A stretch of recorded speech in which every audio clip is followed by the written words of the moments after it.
Today marks my 7th State of the University address, which I can hardly believe. It's also the case that this is the launch of our 75th anniversary, which has already been stated. And so today's speech does have an elevated sense of celebration and importance. During my time here at UVU, I have spoken often about Wilson Sorensen. It was my privilege to meet Wilson just weeks after I had been appointed president of UVU and just weeks before he passed away. It felt like a meant-to-be moment. I sat and listened to him and talk with delight and emotion concerning this institution he did so much to create and virtually from scratch and lead for 37 years. I made him a solemn promise that day that I would do everything I possibly could to preserve and extend his magnificent accomplishments in building up this miracle in the valley we now call Utah Valley University. Today is the launch of this institution's 75th anniversary. And if we turn back the clock 75 years to the year 1941, the focal point of our vision would not be Wilson Sorensen, but rather this institution's first leader, the too often overlooked and underappreciated Hiram Johnson. His story also daily fills me with inspiration. Here was a man with a vital mission, but virtually no staff, no money, and no campus.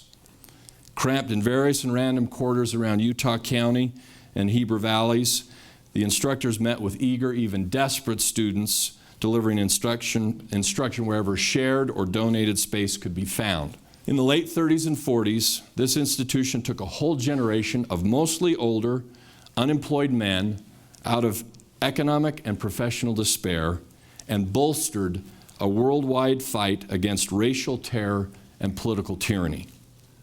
By the 1950s, a successful nursing program was well underway, providing some of the earliest and most advanced professional opportunities for women in the area.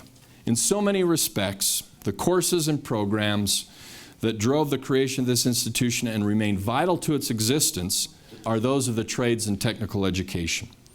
Again and again, these programs have lifted and transformed the opportunities of citizens who otherwise might have been lost in more traditional programs of higher and public education.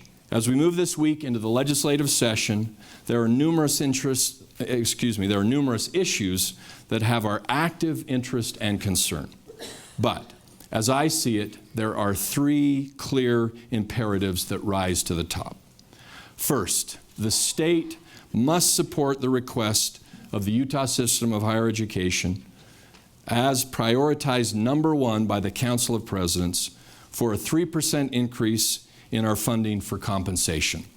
Second, the state must support the Utah system of higher education's request to fund a budget line called Access and Affordability.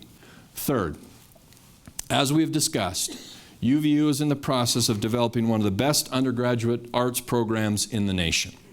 Yet we are the only school in the state that does not have a physical home for the arts. Even I'm tired of hearing me say that our Steinway pianos sit next to the hot rod shop. But what I won't tire of until it's done is fighting every single day to make a gleaming new arts building a reality on this campus.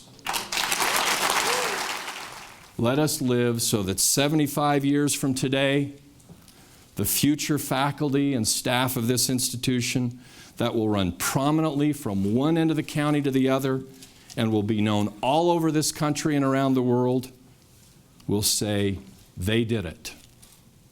They put in place the structures, the programs, and the practices that eventually gave rise to an engine of student success of a size and quality like no other. Thank you very much.